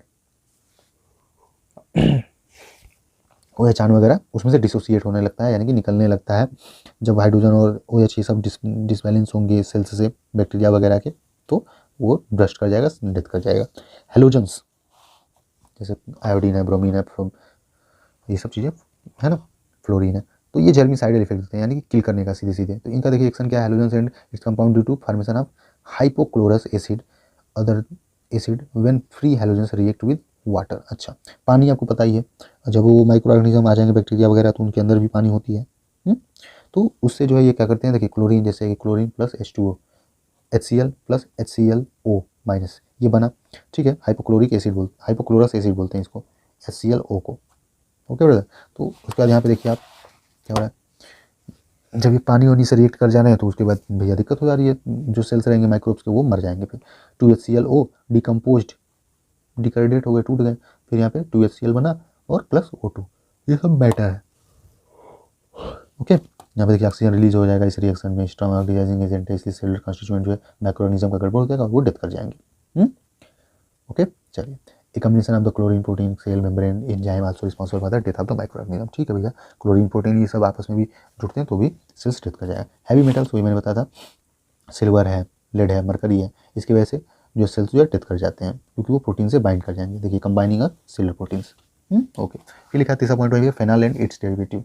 फेनॉल जो कैसे मारता है भैया, ये भी देखिए मोड ऑफ एक्शन बताना है ना, तो इसके डेरिवेटिव देखिए यहाँ पे आता है, दो तीन है इसके डेरिवेटिव, देख लेते हैं हम लोग। फेनॉल है, फिर ओक्रिसॉल है, देखिए फेनॉल में बेंजीन रिंग रहेगा और OH लगा रहेगा, क्रिसॉल में है CH3 भी लगा रहेगा, और एम क्रिसॉल में ये पोजीशन चेंज है बस, तो यहाँ पे CH3 इसमें भी लगा रहेगा। और ये किल कैसे करते हैं, देखिए process of disruption of the cell, ये सेल्स को डिस्टर्ब कर देते हैं, यानी कि सेल का जो सेल वाल है गोल सा, बाहर बाहर वाली चीज़ें जो हैं उसको ही फाड़ देगा, यानी कि फट जाएगा, वो डिस्ट्रॉय हो जाएगा सेल्स। ओके, उसके बाद से inactivation of enzyme, leakage amino acid from the cell, ये सब चीज़ें बाहर, जब भैया फट जाएगी तो सब चीज़ें वो हो ही जाएगा, मर ही जाएगा एकदम से। अल्कोहल कैसे है भैया, कैसे मतलब कैसे मारता है यहाँ पीने की बातें नहीं चली भैया, यहाँ छोटे छोटे टिकाएंगे हम लोग, गलत चीज़ें हैं भैया, हम सब जानते हैं अल्कोहल पीना, जो पीता है वो भी जानता है, लेकिन हाँ एक दिन मरना ही है तो हम भीगे मरेंगे, फालतू फालतू तर्क देना है उनको क्या कर सकते हैं, ना समझी है फालतू की, और क्या। अल्कोहल आर प्रोटीन डीनेचर डिस्टूडेंट्स। अच्छा देखिए, अल्कोहल क्या करता है, प्रोटीन को डीनेचर कर देगा, जैसे कि ये सेल्स है, ये सेल है, तो इसमें प्रोटीन, ये प्रोटीन मॉलिक्यूल पाए जा रहे हैं, तो ये जब अल्कोहल इसमें इंटर करता है ना भैया, तो इसका नेचर ही बदल देगा, जैसे कि अब CH3 ऐसे मान लीजिए, प्रोटीन में तो NO2 ये सब चीज़ें आती हैं, तो ये NO2 की जगह पे इनको NH2 कर देगा वगैरह वगैरह, ये चेंजेस करने लगेगा और वो सेल्स जो है डेथ कर जाएगा। ओके, जैसे कि यहाँ पे एथिल अल्कोहल यूज होता है, आइसोप्रोपेनॉल यूज होता है, ये सब चीज़ें यूज होती हैं। ओके, चलिए, तो थोड़ा सा ये देख भी पढ़ सकते हैं, पढ़ करके आप समझ जाएंगे, बस मैं मोड ऑफ एक्शन बता दे रहा हूँ। फॉर्मेल्डिहाइड जो है एल्डिहाइड ग्रुप का आता है, formaldehyde main aldehyde use for the disinfection, it is use in the medical field sterilising lens and other instrument, gases sterilisation, देखिए गैसेस स्टेलाइजेशन के तौर पर इसे यूज़ किया जाता है, गैस की तरह ये उड़ेगा, मैंने बताया था फ्यूमिगेशन जिसे बोलते हैं। डाइज जैसे कि मेथिलीन ब्लू, ये सब चीज़ें हैं, तो आप इतना ढेर सारा बहुत एक्सप्लेन करने की जरूरत नहीं, आप परेशान हो जाएंगे। ओके, फिर डिटर्जेंट एंड सॉप, इसको देख लेते हैं। They are widely used as a surface active agent, surfactants. ठीक है भाई, ये वाइड सरफेक्ट एक्टिव एजेंट मैंने बोला ना अभी, वो झाग वाला पोर्शन रहेगा तो उसमें ज़्यादा चिपकेगा सरफेस पे, ज़्यादा यूजफुल रहेगा। The most important anti microbial agent are the cationic active agent, जैसे कि quaternary ammonium compound, soap and sodium lauryl sulphate and ionic compound. अच्छा, सोडियम लारिल सल्फेट वगैरह जिसमें पाया जाता है वो भी एंटी माइक्रोबियल प्रॉपर्टीज दिखाते हैं। ओके ब्रदर, चलिए, तो ये क्वाटरनरी अमोनियम एसिड, आप जब भी अगर पूछ दे क्लासिफिकेशन आप डिसइंफेक्टेंट तो आप लिख डालिए किनारे से, एसिड है, एल्कली है, अल्कोहल है, एल्डिहाइड है, डाइज है ना, ये सब लिख डालिए किनारे से। ओके, हैवी मेटल्स हैं। हाँ, और कुछ ना समझ आए उसका मोड ऑफ एक्शन तो एक एक में ऐसे लिख डालिए, membrane are damaged, protein are denatured, DNA are denatured, ये काम बन जाएगा प्रॉपर एकदम आपका। मोड ऑफ एक्शन में आप लिख सकते हैं बेहिचक एकदम लिखिए, कोई दिक्कत नहीं है। ओके, अब अगला क्वेश्चन देख लेते हैं। अगला क्वेश्चन क्या है, अब लास्ट क्वेश्चन की तरफ हम पहुंच रहे हैं, 5-7 मिनट का और बचा है वीडियो लेक्चर, ये खत्म हो जाएगा उसके बाद मैटर। तो right a descriptive note on stability testing of liquid and solid और पर आईपी। ये देखिए एक ही क्वेश्चन है, मैंने 2 तरीके से दिखा, 2 क्योंकि पूछ देता है पेपर में। तो आपको डिस्क्रिप्टिव नोट यानी कि पूरा एक्सप्लेन करना है स्टेबिलिटी टेस्टिंग, जो भी स्टेबिलिटी टेस्ट किया जाता है कि हाँ हमारा प्रोडक्ट जो है स्टेराइल है या नहीं है। जैसे कि हम लोग लेबोरेटरी में कभी कभी ये भी चेक करते हैं, बनाते हैं, सिरप बना देते हैं, लेकिन वो स्टेराइल है कि नहीं है वो भी तो चेक करना है उसका। दे देंगे मर जाएगा भाई पेशेंट, वैसे ही वो ठीक होने के लिए खा रहा है, हम उसी में पता चले और वायरस बैक्टीरिया डाल के दे रहे हैं उसे। तो लिक्विड और सॉलिड फॉर्म जो होता है, जो भी जैसे लिक्विड में आपको सिरप वगैरह आ गया, सॉलिड में क्या आता है टैबलेट वगैरह, तो उसको चेक करना है आईपी इंडियन फार्माकोपिया के अनुसार, तो वो स्टेराइल है या नहीं है। या बीपी भी पूछ सकता है, ब्रिटिश फार्माकोपिया, तो वो सेम ही कहीं ना कहीं प्रोसीजर है। Okay, illustrate about method of stability testing of the pharmaceutical product according to IP. देखिए यहाँ पे मेंशन कर दिया कि लिक्विड और सॉलिड के बारे में बताइए कैसे चेक करेंगे, और यहाँ पे बोल दिया pharmaceutical product according to IP, Indian pharmacopoeia के अनुसार हम कैसे फार्मास्यूटिकल प्रोडक्ट का स्टेबिलिटी टेस्टिंग करेंगे। तो बस एक ही क्वेश्चन है घुमा फिरा के, चाहे आप ये पढ़ लीजिए प्रोडक्ट्स के बारे में या फिर लिक्विड सॉलिड, तो आप दोनों को यहाँ पे भी लिख सकते हैं और बात खत्म हो जाएगा प्रॉपर। ओके, तो चलिए समझ लेते हैं, और ये पूरा चैप्टर आपका जो 3rd चैप्टर नहीं यूनिट है, ये पूरा आपका क्वेश्चन आंसर ये खत्म हो जाएगा। तो ठीक है, इतना लास्ट तक देखने के लिए बहुत बहुत धन्यवाद। आप लोग शेयर वगैरह भी कर दिया करिए प्रॉपर। ओके, आपके पेशेंस की वाकई मैं तारीफ करता हूँ, आप लोग लगातार पढ़ते हैं क्या चीज़ें हैं कैसे हैं। तो चलिए लास्ट क्वेश्चन कवर कर लेते हैं, और थैंक यू इतना सपोर्ट करने के लिए, और आगे भी सपोर्ट करते रहिए आप लोग। चलिए देखते हैं लास्ट क्वेश्चन का आंसर जी। यहाँ पे देखिए आप मैटर क्या है, मेथड फॉर स्टेबिलिटी टेस्टिंग, क्या क्या मेथड्स हैं भैया स्टेबिलिटी टेस्टिंग के लिए, आईपी बीपी इन सब के अनुसार। चलिए तो यही प्रॉपर, अब कोई भी पूछ देना, अगर बीपी पूछ देते तो भी आप लिख दीजिए, कोई दिक्कत नहीं है, बस हेडिंग डाल देना अकॉर्डिंग टू ब्रिटिश फार्माकोपिया, बहुत अंतर नहीं है, मैंने पढ़ा थोड़ा बहुत और भी अलग जगह से भी मैटर को देख के, कोई मैटर नहीं है अलग, बस हाँ होता क्या है सैंपल की क्वांटिटी कम ज़्यादा ली जाती है, ये मैटर होता है बस। तो देखिए stability testing can be carried out by using the following method, ये निम्नलिखित मेथड के तरीकों के द्वारा ये स्टेबिलिटी टेस्टिंग की जाती है, जैसे कि मेथड ए है और मेथड बी है। मेथड ए में क्या होता है मेम्ब्रेन फिल्ट्रेशन, यानी कि हम मेम्ब्रेन लेंगे, यानी कि सीधे सीधे छन्नी लेंगे और उसमें छानेंगे और देखेंगे, छानने के बाद कुछ तो बचता है छन्नी में, उसी जो बचे हुए चीज़ है उसी को हम अब क्या देंगे, ग्रोथ मीडिया देंगे, कल्चर मीडिया देंगे, जिसमें सब पोषण रहेगा, पोषण तत्व, और उसमें रखेंगे इसको प्रॉपर टेम्परेचर पे, देखेंगे ये ग्रोथ कर रहा है या नहीं कर रहा है। वैसे ही डायरेक्ट इनोकुलेशन मेथड है, डायरेक्ट जो सैंपल को ही हम डाल देंगे, जैसे कि सिरप बनाया गया है उसी को डाल देंगे डायरेक्ट कल्चर मीडिया में, और देखेंगे ग्रोथ हो रहा है कि नहीं 2-4 दिन बाद, कुछ चीज़ें बदली है कि नहीं, टैबलेट तो उसी को डाल देंगे डायरेक्ट कल्चर मीडिया में। समझ रहे बात, यही बस सिंपल सा मेथड है स्टेबिलिटी टेस्टिंग का। अगर हाँ ग्रोथ हो गया तो स्टेबिलिटी टेस्टिंग में वो फेल हो गया प्रोडक्ट, और ग्रोथ नहीं हुआ तो क्या मैटर है, डन भाई तुमने अच्छा प्रोडक्ट बना दिया है ना। चलिए तो देखिए मेथड ए मेम्ब्रेन फिल्ट्रेशन, प्रोडक्ट क्या क्या ले सकते हैं इसमें टेस्टिंग में, इस टाइप के स्टेबिलिटी टेस्टिंग में भैया, ऑयल ले सकते हैं, एंटीमेंट ले सकते हैं, और सॉलिड पाउडर ले सकते हैं, लिक्विड प्रोडक्ट ले सकते हैं, है ना, सॉलिड पाउडर होता है, सॉलिड SOLID हो जाता है कन्फ्यूजन, ठीक है ना, ये सब ले सकते हैं हम इसके सैंपल में और चेक कर सकते हैं, जैसे कि लिखा भी था ना लिक्विड और सॉलिड के लिए मेंशन किया था पेपर में, लिक्विड और सॉलिड के लिए बताइए हमें, या फिर सीधे लिख देता है फार्मास्यूटिकल प्रोडक्ट, तो फार्मास्यूटिकल प्रोडक्ट तो ये सब आ जाते हैं, liquid semi solid solid. Okay देखिए सैंपल लेंगे पहली चीज़, तो उसे डाइल्यूट करेंगे स्टेराइल वाटर चाहे जो भी रहेगा उसके अनुसार। ओके उसका लिखा है aseptic filtration through the membrane filter, aseptic, अच्छा एसेप्टिक रूम बनाया जाता है जिसमें माइक्रोब्स वगैरह नहीं पाए जाते हैं, तो फिल्ट्रेशन से हम फिल्ट्रेशन प्रोसेस द्वारा मेम्ब्रेन लेंगे, और उसके जैसे ये मान लीजिए मेम्ब्रेन है ऐसे, इसमें आप ऐसे डालेंगे अपने फ्लूइड को, ऐसे बार बार डालेंगे जो भी प्रोडक्ट है, डाइल्यूट करने के बाद, पतला करने के बाद। ओके आफ्टर फिल्ट्रेशन के बाद, छानने के बाद, कटिंग ऑफ फिल्टर पेपर, हम फिल्टर पेपर को काट देंगे, जो भी जिससे छाने थे हम लोग उसे काट देंगे, ठीक है भाई 2 पार्ट में, ठीक है। उसके बाद क्या करते हैं 2 पार्ट में काटने के बाद place each part of the filter paper in culture media, मैंने बताया ना सिंपल दिशा, कल्चर मीडिया में उसे हम डालेंगे। कल्चर मीडिया में क्या होता है ग्रोथ कॉन्स्टिट्यूएंट रहते हैं जो ग्रोथ करवाते हैं, मदद करते हैं। Separating the detection of aerobic bacteria और फंगी, और यहाँ पे हम लोग देखते हैं अलग कर पाते हैं कल्चर मीडिया में, अगर चीज़ें हो पाती हैं तो कि ये बैक्टीरिया है या फिर फंगी है, ठीक है। उसके बाद लिखा है यहाँ पे अगली line, incubate and observe for any bacteria growth. इसे इंक्यूबेट करेंगे मतलब प्रॉपर टेम्परेचर पे रखेंगे उसको, और यहाँ पे देखेंगे हम ग्रोथ हो रहा है या नहीं हो रहा है। तो लास्ट में हम लिखेंगे if microbial growth was observe the sample failed in the sterility testing. अगर ग्रोथ हमें देखने को मिल गया, ग्रोथ देखने का क्या मतलब है, कल्चर मीडिया में देखेंगे कि जैसे कल्चर मीडिया सफ़ेद था और देखेंगे 4 दिन बाद वो भूरा कलर का हो गया। कैसे हो गया भाई, वो ग्रोथ हुआ वहाँ पे बैक्टीरिया या वायरस का, जो सैंपल हमने डाला था। सिंपल भाई, सिरप हो सकता है लिक्विड की जगह पे, सॉलिड की जगह पे इलेक्ट्रॉल पाउडर हो सकता है, ORS पाउडर हो सकता है, टैबलेट हो सकता है सॉलिड में। समझ रहे बात, ये सब चीज़ें होती हैं। तो यही था मेम्ब्रेन फिल्ट्रेशन मेथड, यानी कि मेथड ए। ओके, सिंपल सा था। फिर मेथड बी देख लेते हैं, और आप लोग धड़ल्ले से एकदम लिख के आइएगा बेहिचक, ठीक है ना, कंजूसी नहीं चाहिए, पेन नहीं बचाना है पेपर में। Method B, direct inoculation. Direct inoculation, inoculation मतलब होता है उठाए यहाँ से और चीज़ें डाल दिए, वही इनोकुलेशन कहलाता है। जैसे आप फ़ोन उठाए, पढ़ने लगे, पेपर चल रहा है ना, तो वही मैटर है इनोकुलेशन।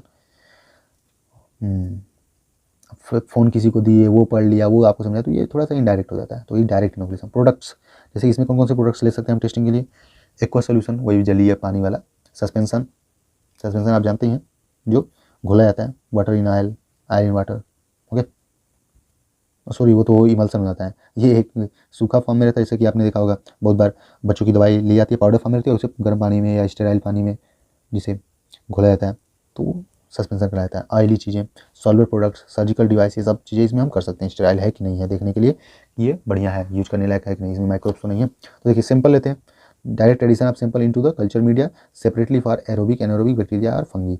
ठीक है, हम अलग करके कि मतलब कौन सा एरोबिक है एनारोबिक है, ये चीज़ें ध्यान रखते हुए सैंपल में उसको सैंपल को डायरेक्ट हम मीडिया में डाल देंगे, जैसे ये मीडिया है। ओके, आप प्लेट वगैरह बना के समझा दीजिएगा, कोई दिक्कत नहीं है। Inoculate and observe for any bacterial growth, और उसे इनोकुलेट करके अलग से रख देंगे भैया, और ऑब्जर्व करेंगे कि हाँ इसमें ग्रोथ हो रहा है या नहीं हो रहा है। ये देखिए 30 से 35 डिग्री सेल्सियस पे 14 दिन के लिए रखते हैं, ये सब चीज़ें याद रखना है आपको। और जो कल्चर मीडिया लेंगे वो फ्लूइड थायोग्लाइकोलेट हो सकता है, सोयाबीन कैसीन हो सकता है, ये सब प्रोटीन के सोर्स हैं, ये सब चीज़ें। इन माइक्रोबियल ग्रोथ वाज ऑब्जर्व्ड, इन नहीं रहेगा, इफ रहेगा। If microbial growth was observed the sample failed in sterility testing. अगर हमें माइक्रोबियल ग्रोथ देखने को मिल गया तो सैंपल जो है फेल हो गया भैया। और इसी में फिर दूसरा कंडीशन भी लिख सकते हैं, if microbial growth was not observed then we can say our samples sterility testing is positive. Okay, sample sterility testing is good या फिर पास्ट, ठीक है, फेल्ड है तो पास्ट लिख देंगे, बात खत्म। If microwave growth was not observe then the sample passed in the sterility testing and the sample is free from the microorganism और बैक्टीरिया। तो वही मैटर है, हमने जो बताया। तो चलिए, आपने थर्ड यूनिट के भी मोस्ट इंपोर्टेंट क्वेश्चन आंसर भी डिस्कस कर लिया, और प्रॉपर आप लोग बने रहिए एकदम पीसी फार्मा चैनल के साथ, और थर्ड से शेयर करिए एकदम मतलब अपने क्लासमेट फ्रेंड्स के साथ। और ठीक है, अपना ख्याल रखिए, और पेपर आ गया है भैया, पढ़ते रहिए। 28 से देखिए अभी और क्या बोलते हैं, टाइम टेबल भी आ ही जाएगा। तो निश्चिंत होकर एकदम पढ़ते रहिए, बस पढ़ने में ध्यान दीजिए, बहुत डिस्टर्ब होने की जरूरत नहीं है। और मैं और भी सब्जेक्ट का क्वेश्चन आंसर भी अपलोड करने की एकदम पूरी कोशिश कर रहा हूँ, तो आप लोग बने रहिए कंटिन्यू। और जो भी अगर सब्सक्राइब वगैरह नहीं किए, नोटिफिकेशन नहीं आने, तो आप लोग ऑन कर लीजिए। और इसको अंत तक देखने के लिए बहुत बहुत धन्यवाद। ऐसे ही आप लगन से एकदम कंसंट्रेट करके आप लोग लगे रहिए। ओके ब्रदर, तो best of luck for exam, bye bye, take care, love you to all, और मिलते हैं नेक्स्ट वीडियो लेक्चर में पीसी फार्मा।